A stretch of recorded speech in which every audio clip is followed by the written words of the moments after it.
กับสวัสดีด้วยพี่น้องมาสื่อพักพี่น้องมาสื่อพักเขตเมียงครับคุณพี่น้องอยู่ตลาดวรรณายุอ้าว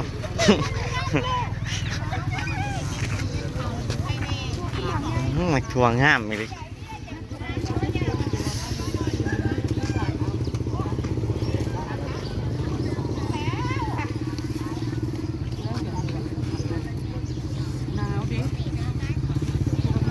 หนาวแห้งเลยพี่น้องจะสีแข็งขี่รถมามอเตอร์ไซค์ส่งกันยาวเอาซื้อมาทัวร์กันพี่น้องงามแห้งเลยทัวร์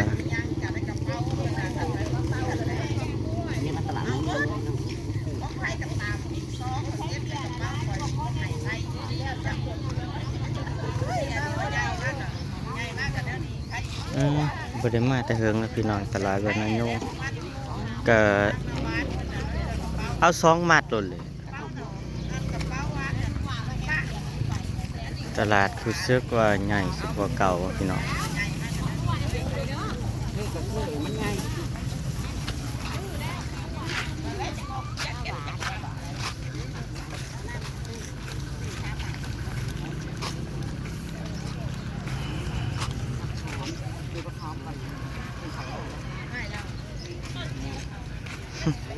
เราตลาดบ้านนายูยังบ่อยกุ้งกินเลยอันนี้สิบ่เฮ็ดบ่มาขายกุ้งบ่ได้มีบ่นะลงมาคือบ่ยายตูนยายบ่ลงมาแล้วอยู่เพิ่นมาทงมาแล้วละเขานะบ่มาขายกุ้งกับปลาเขาจอดแล้วล่ะก่อนก้าวได้เยอะหรอ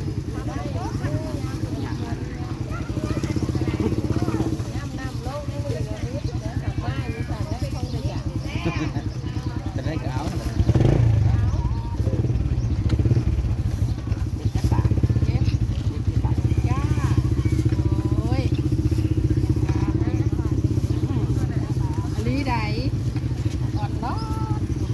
ยังงามกว่าเก่าบ่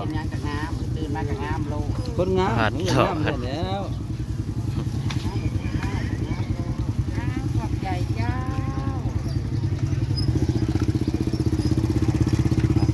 ไปเด้อฝากการจองงามพี่น้องฝากการจองร้านตัดผมคุณนะ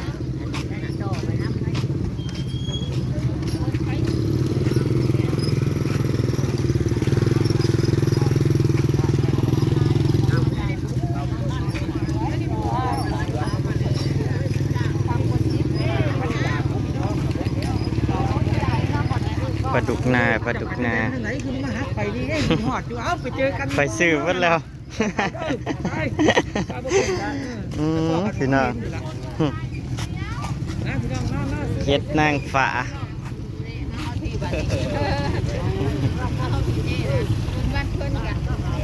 วันนี้บุญบานคืมเอาโลด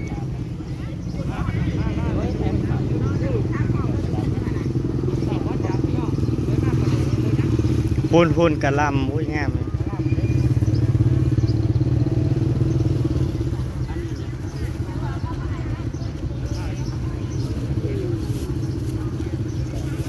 เขียดพี่น้องเขียดปลาดุกหน้ากับนี่พี่น้อง10 บาท20 บาท10 บาท20 บาทพี่น้องนี่แต่ของถูกๆเลยพี่น้องเลย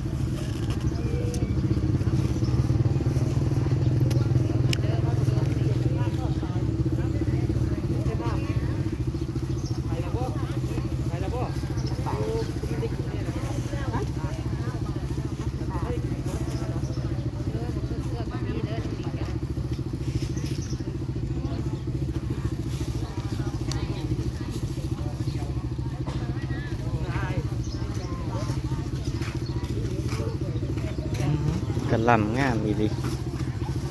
กะหล่ำผักบุ้งมึงเนี่ยพี่น้องผักบุ้งแก้ว มัดละ20 บาท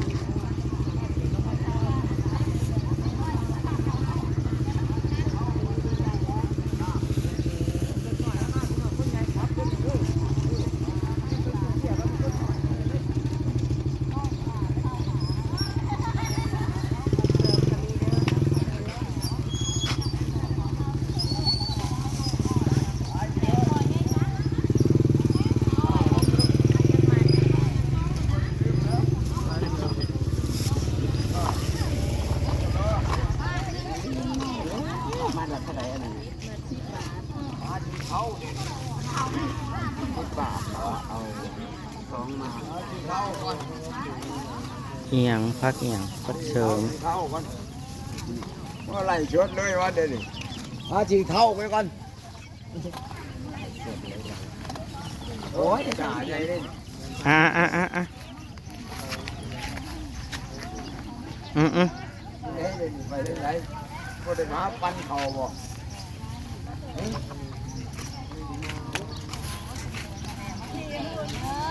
มาซอยนี้มาแปลกนี้9 บาทเลยนะคนนี้เขาจ้าเนี่ยเราจะเข้าเลยอย่าให้เข้ามา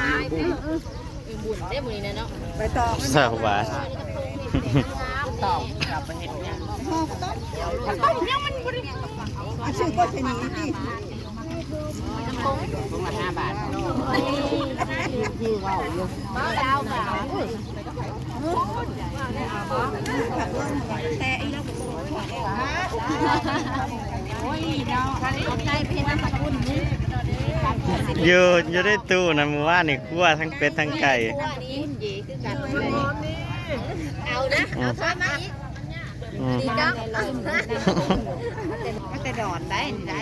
เขาบอกกินเขาโคตรแม็กซารี่มาแต่ดอน หอมกระทืบหรือได้ยายเขาบอกเข้มขายทั้งต้มไปย่างไปจะดอกกบจะมันซ้อนเขาไปหากบได้หลายพี่เนาะอันนี้ก็เขียดอยากกินปิ่งดิเขียดน้ำหมอกยังมาตลาดยังบ่มีเงิน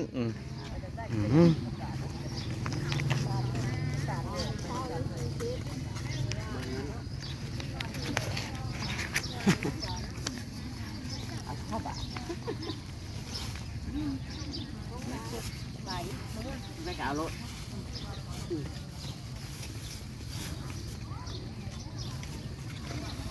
ตาก็เป็นชื่อเลย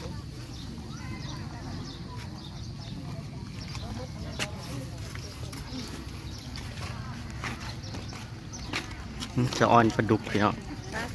ซอนปลาดุกหน้าปลาคอหน้าเขียดกบพี่น้องเลยเป็นไงเป็นอะไรเดี๋ยวนี้นะกอบใจเด้อลูกมาได้โอ้ยปลาแห้งแต่ปลาดุกพี่น้องซ้อนเขาหากบได้หลายนั่งเลือกกบด้วยนะพี่น้องเบิ่งไปเบิ่งกบก่อน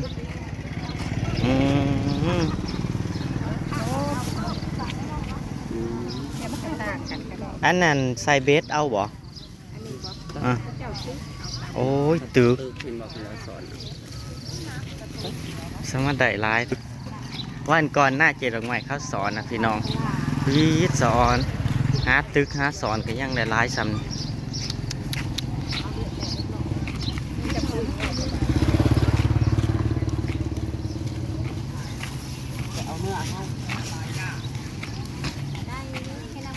ไก่นะเฮ็ดแล้ว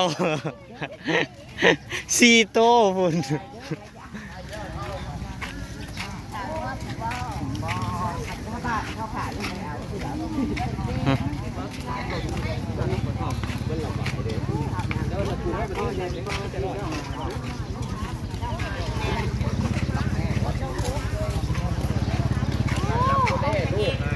มาแหกไม่มานให้แม่แหกแม่มาน แหกแม่ม้าเนี่ยนะโอ้ยรถนี่คักแท้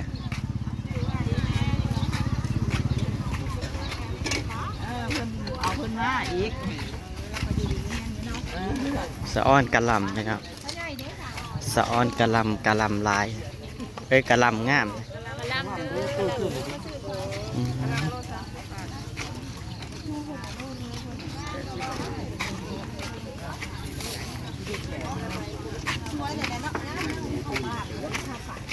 เอาแต่มาเนาะ3 โมงนี่มาเลย ต่อกับมีคาย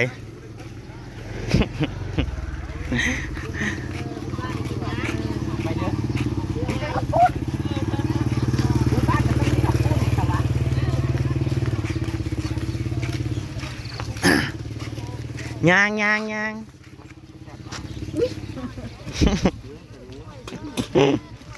ไม่อยากกินเลย ไอ้กระปุ่นออกมาเลย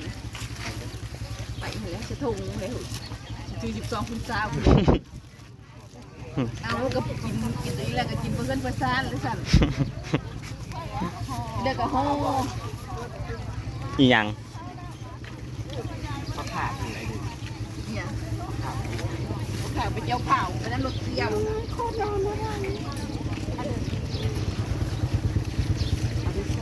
เจ็บขบวนไผ่บอกบอกดื้อบ้านเป็นเสียเข็มบ่มีมาจาก2-3 คนเดี๋ยวนี้ปุ่นนะจะทงที่กองคุณเศร้าแล้วเด้อ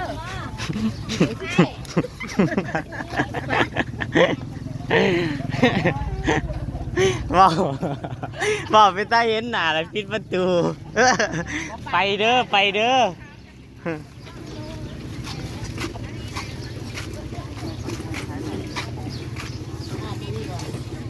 ซื้อมาก่อนบ้านซื้อมาคัดกับแม่นะ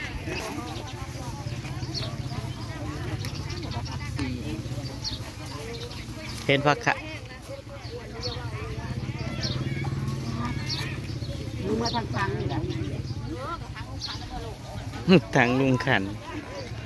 ทางลุงขันมาปลาปลาเมื่อหนึ่งเขาไว้อยู่พี่น้องเลยแต่ว่าบ้านนายุ่งสิเป็นตลาดสวยอยู่พี่น้องสวยกันยังมีคนหลังมาหลายอยู่พี่น้องบ่คือบ้านคืมตลาดเศร้าเอาสีน้ำปลาตูนพี่น้อง